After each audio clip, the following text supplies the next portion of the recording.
कि किस प्रकार से जब हम भगवान वासुदेव की भक्ति करते हैं तो उस भक्ति करने से वैराग्य और ज्ञान ऑटोमेटिकली प्राप्त होता है। उसके लिए अलग से प्रयत्न नहीं करना होता है। मेरी आवाज आ रही है ब्रो? यस प्रभु, यस।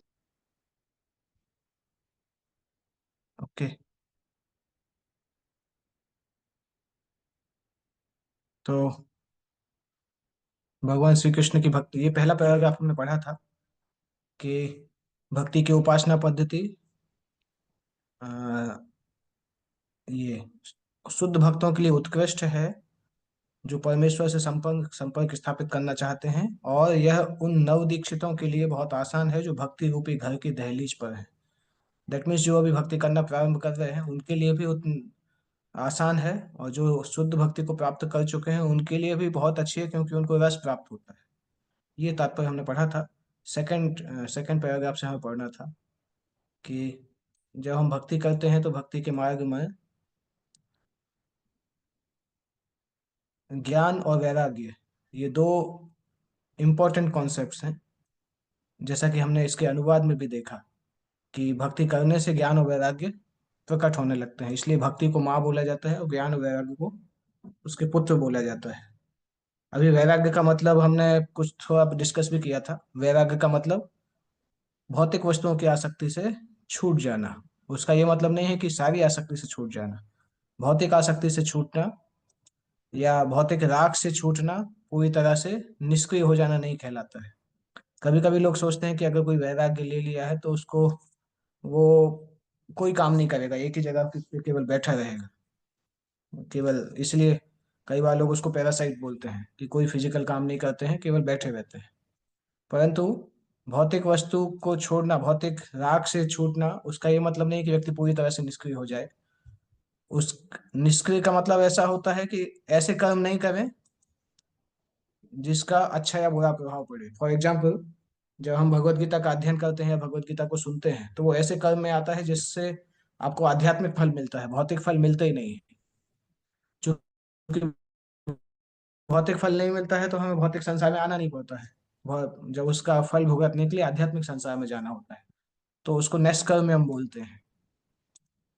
तो भक्ति करने से ऐसा नहीं कि काम करना बंद हो जाता है, परंतु भक्ति करने वाले कोई गलत कार्य नहीं करते हैं, गलत कार्य बंद हो जाता है, उससे नेचुरली विरक्ति आ जाती है, वैराग्य आ जाता है।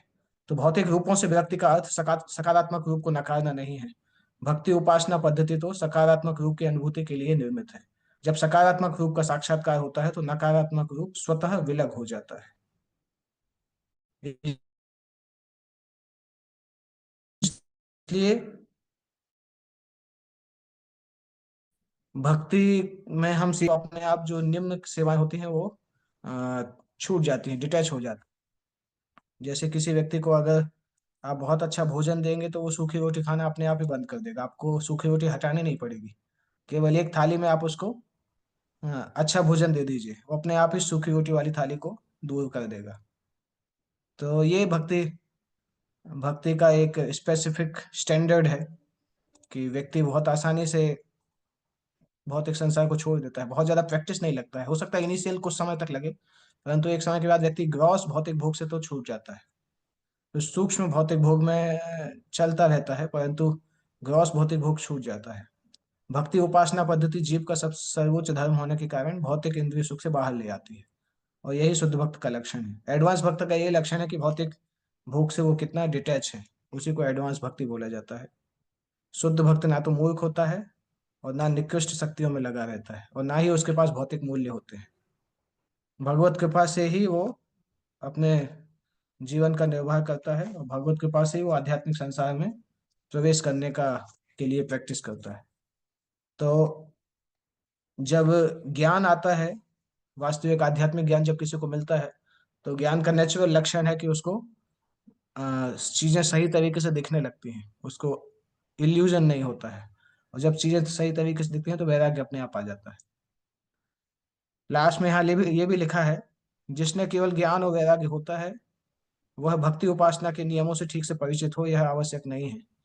तो भक्ति के साथ ज्ञान वैराग्य आता है, परंतु ये जरूरी नहीं कि अगर किसी के पास ज्ञान और वैराग्य है तो उसके पास भक्ति भी होगी। तो वाइस वर्सा ठीक नहीं है। भक्ति के द्वारा ज्ञान वैराग्य मिलेगा, परंतु ज्ञान और वैराग्य के द्वारा भक्ति मिलेगी कि नहीं, ये श्योर नहीं है। इसलिए पहले भक्ति की तरफ जाना चाहिए, नेचुरली ज्ञान वैराग्य आ जाता है, वो इस श्लोक में लिखा है। और जो 6 नंबर श्लोक में जो भक्ति योग के धर्म, भक्ति भाव के या भक्ति रास्ते के जो लक्षण बताए गए हैं, उन्हीं को डिटेल में 7, 8, 9, 10, 11, 12 श्लोक तक, 6 श्लोकों तक उसका वर्णन किया गया है। जो पहला प्रश्न था शौनक ऋषि का, उसका उत्तर ऑलमोस्ट 6, 7 श्लोकों में दिया है, क्योंकि अगला जो 8वां श्लोक है वो भी इसी थीम के लिए आगे बढ़ रहा है। धर्म स्वनुष्ठित पुंसाम विश्वक्सेन कथा सूया नोत्पादयेद यतिरतिम स्वम एव हि केवलम। इसमें बताया जा रहा है कि व्यक्ति कोई भी कार्य करे, कोई भी वृत्ति करता है, जिस भी आश्रम में है, जिस भी वर्ण में है, समाज में जहां भी है, उसके आधार पर वो जो भी कार्य करता है, उस कार्य को करते रहने से वो करता रहेगा। और अगर उसको भगवान के प्रति आसक्ति, भगवान की कथा सुनने के प्रति आसक्ति ना हो, या भगवान की सेवा करने के प्रति आसक्ति ना हो, तो वो कोई भी कार्य करे, वो कार्य केवल यूजलेस लेबर के जैसा होता है। श्रम एव ही केवलम।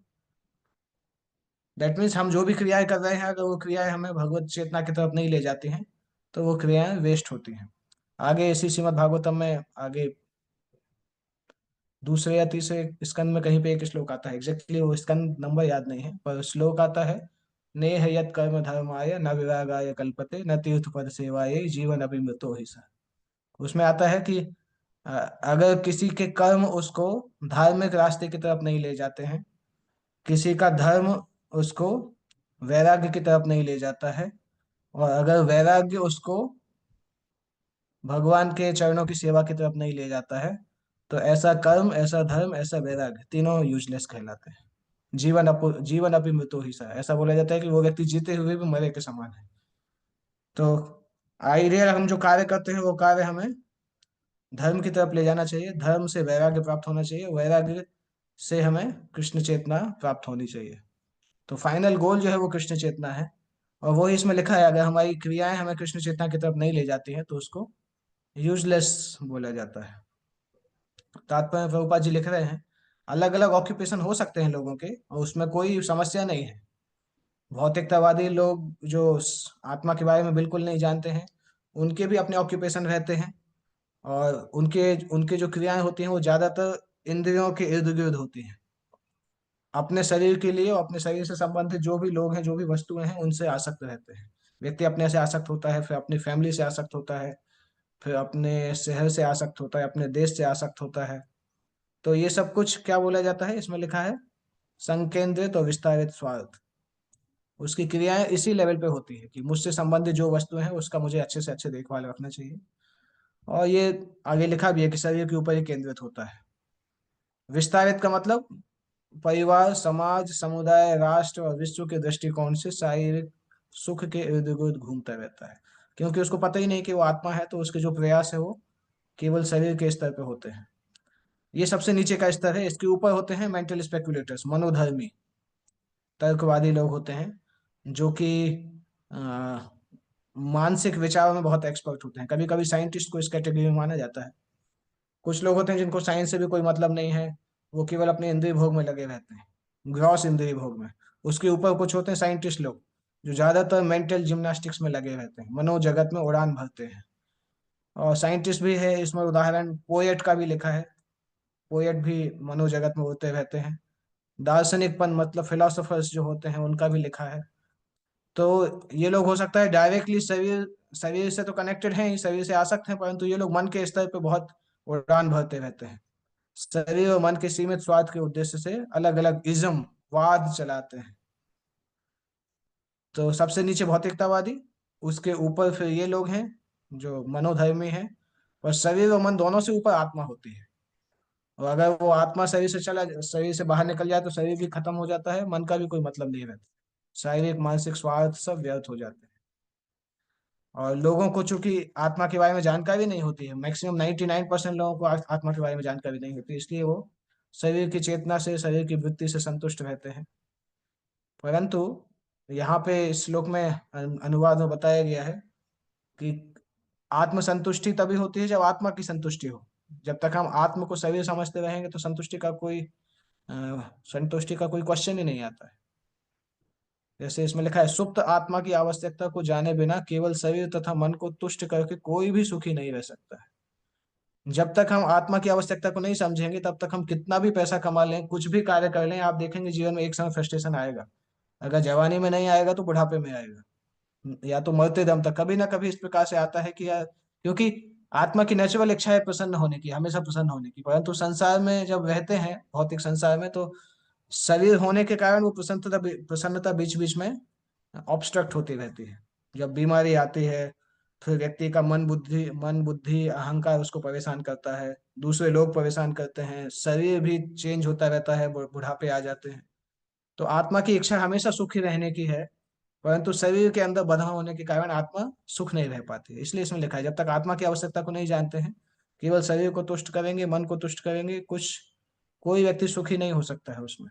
क्योंकि ये तो बाहर के कपड़े के जैसे हैं, आत्मा की आवश्यकताएं पूरी होनी चाहिए। केवल पंछी के पिंजरे की सफाई करके पंछी को प्रसन्न नहीं किया जा सकता, मनुष्य को इस पंछी की खुद की आवश्यकताएं जाननी चाहिए। आत्मा की मुख्य आवश्यकता है कि आत्मा भौतिक बंधन के संकुचित क्षेत्र से बाहर निकलना चाहता है और पूर्ण स्वतंत्रता की अपनी इच्छा को पूरा करना चाहता है। वह इस विशालतर ब्रह्मांड की आच्छादित दीवालों के बाहर जाना चाहता है, स्वतंत्र प्रकाश तथा आत्मा का दर्शन करना चाहता है। ये आत्मा की नेसेसिटीज है, भौतिक बंधन से बाहर निकलना, पूरी स्वतंत्रता के साथ जीवन जीना, और इस भौतिक संसार से ही बाहर निकल के आध्यात्मिक संसार जाना, क्योंकि आत्मा वहीं से आई है तो उसको वहां जाने की इच्छा होती है। इसलिए आत्मा पूरी तरह से तभी स्वतंत्र होती है जब वो भगवान को प्राप्त करती है, भगवान से संबंध स्थापित करती है, क्योंकि भगवान से उसका ऑलरेडी पहले संबंध रहता है, और उस संबंध को इस संसार में आने के कारण भूल जाती है। आध्यात्मिक जीवन का प्राकट्य स्थूल शरीर तथा मन के माध्यम से स्थूल तथा सूक्ष्म पदार्थ के प्रति विकृत प्रेम के रूप में होता है। यहाँ पे क्या लिखा है, इस संसार में जो हम अलग अलग शरीर और मन को प्रेम करते हैं, वो वो आध्यात्मिक प्रेम का एक विकृत रूप, विकृत रूप को कैसे समझाएंगे, बिगड़ा हुआ रूप।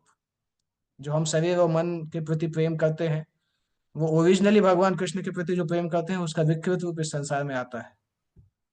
जनरल उदाहरण दिया जाता है, जैसे दूध से दही बन जाता है, जब दूध फटता है तो उससे दही बनता है।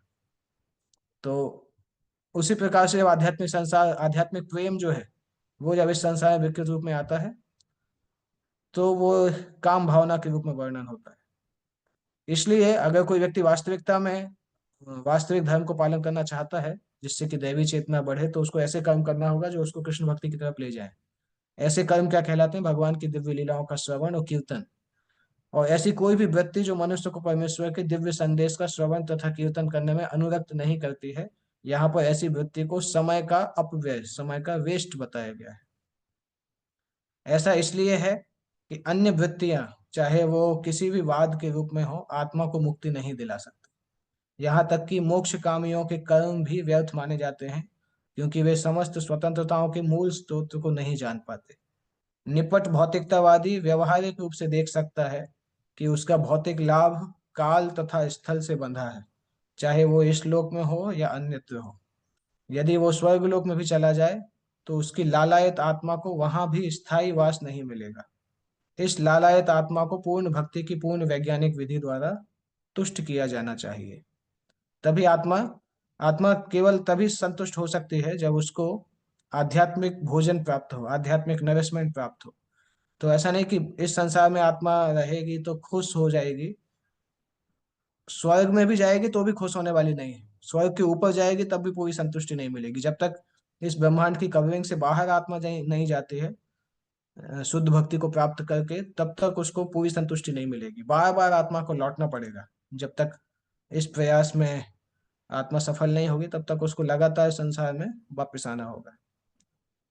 तो इसलिए ये इंपॉर्टेंट श्लोक है, एक्चुअली प्रैक्टिकली ये सारे श्लोक 6वें श्लोक से लेके करीब आगे 7-8 श्लोकों तक ये सारे मेमोराइजेशन के श्लोक हैं। अगला अगला श्लोक और भी इम्पोर्टेंट है, धर्मस्य ही अपवर्गस्य न अर्थो अर्थाय उपकल्पते। कल हम 9th वर्स से स्टार्ट करेंगे। किसी भक्त को कोई प्रश्न अगर पूछना है तो पूछ सकते हैं। ओके, एक मिनट, एक प्रश्न है। मेरी इतनी बुद्धि विवेक नहीं है। एक प्रश्न आज मन में आया था कि हम तुलसी का उपयोग चाय में करते हैं, तो क्या ये सही है, या हमें रस से इंद्रिय की पूर्ति में नहीं करना चाहिए? ओके, तुलसी का उपयोग चाय बनाने के लिए नहीं करना चाहिए, सही। अच्छा, अच्छा है, अच्छी बात, अच्छा प्रश्न किया आपने। तुलसी का उपयोग चाय बनाने के लिए नहीं करना चाहिए। तुलसी भगवान के चरणों में रहती है, और तुलसी को हम ग्रहण करते हैं। पर चाय चूंकि मादक पदार्थ है, मादक इन द सेंस हम सामान्य भी चाय नहीं स्वीकार करते हैं, तो फिर तुलसी को उपयोग करके चाय खुद ही नहीं पीना चाहिए। तो तुलसी को चाय में डालने का मतलब ही क्या है? सामान्यतः वैष्णव लोग जो हैं वो चाय और कॉफी नहीं पीते हैं, क्योंकि चाय कॉफी में नशा पाया जाता है, तो वैष्णव लोग उसको नहीं पीते हैं। तो चाय ही नहीं पीना चाहिए, तुलसी तो अलग बात है। और अगर कोई कभी चाय पीता भी है तो उससे बोलना चाहिए कि तुलसी मत डालें उसमें, क्योंकि तुलसी स्ट्रिक्टली भगवान की सेवा के लिए उपयोग होती है। ओके, नेक्स्ट प्रश्न। मैंने सुना है, आई हैव हर्ड, कि भगवान की आईब्रोज का दर्शन करने से काम का नाश होता है, बट कैसे मोह नष्ट होता है?